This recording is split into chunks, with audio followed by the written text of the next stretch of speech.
श्रोताबंधु आसंतु शुणिबा क्षुद्र गल्पटिए। पाठपढ़ा घरे बसी घर पाठ करुथिला गुड्डू।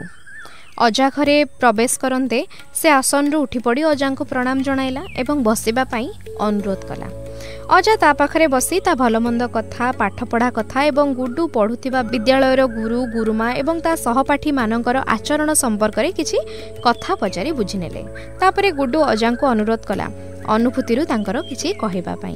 नातीर अनुसंधान गुण अछि एहा जानी अजा ता उपरे बहुत खुशी हेले एवं महाभारतर एक कथा वस्तु कहिबा पई गुड्डू को पचारले। तुमे गल्प आकार रे तुम गुरुंक ठारू किंबा सत्संगरु महाभारतर पंचु पांडवंक कथा शुणिथिब। अच्छा कहिल पंचु पांडव किए? गुड्डू उत्तर देला सेमाने कुंती और माद्रींक पुत्र एवं तांकर पितांक नाम हेउची पांडु। पंचु पांडवंकर नाम हेउची युधिष्ठिर, भीम, अर्जुन, नकुल और सहदेव।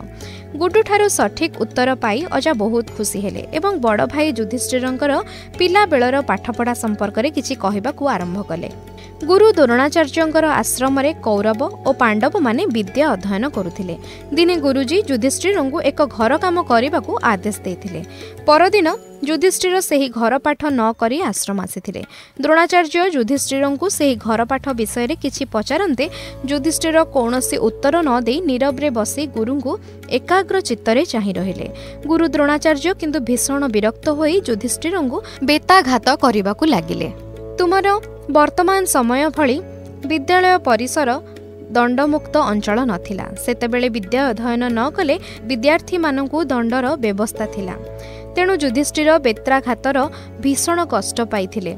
से निजर कष्ट को प्रकाश न करी धैर्यहरा न होई अचंचल एवं स्थिर रहिले।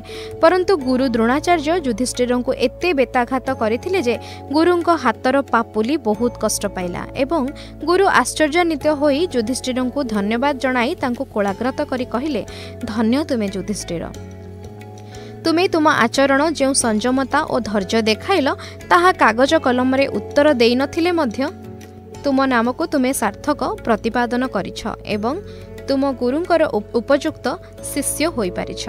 कारण मु तुमको जो घर पाठ देइथिली ताहा ही थिला धैर्य और सहनशीलता।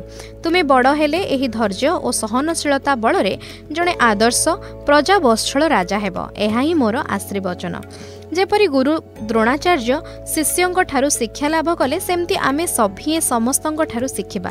माँ ठारू शिखिबा आमे स्नेह प्रेम ममता, बापांका ठारू शिखिबा आमे धैर्य साहसिकता एवं गुरुंक ठारू शिखिबा विद्या बुद्धि ज्ञान, गुरुजनंक ठारू शिखिबा आमे कर्म आचरण। एही धरा सबु सही अन्यंकु धरिछि, निजे जळी ए स्वरूप आलोकित करुछि।